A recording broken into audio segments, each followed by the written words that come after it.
Le clonage désigne principalement deux processus. Premier processus, la multiplication naturelle ou artificielle à l'identique d'un être vivant, c'est-à-dire avec une conservation exacte du même génome pour tous les descendants. Deuxième processus, la multiplication provoquée d'un fragment d'ADN à l'intermédiaire d'un micro-organisme. De reproduire des organismes vivants pour obtenir des êtres génétiquement identiques.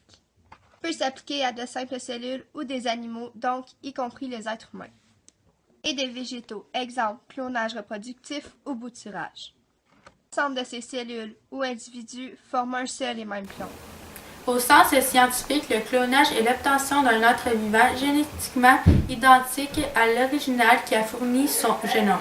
Dans la nature, le clonage n'est rien de plus qu'un mode de reproduction parmi tous ceux à la disposition des êtres vivants. C'est même le plus répandu puisqu'il concerne toutes les cellules prokaryotes, à l'exception de ceux qui pratiquent la reproduction sexuée, mais également de nombreux végétaux et animaux multicellulaires. Le clonage permet la production délocalisée de grandes quantités d'individus.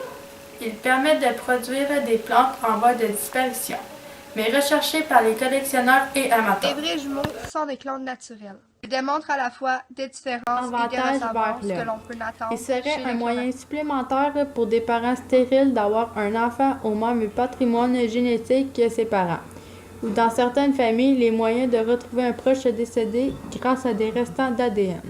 Deuxième avantage au niveau animal. On y retrouve la possibilité de faire revivre des espèces disparues. De plus, il serait aussi possible de cloner des espèces en voie de disparition.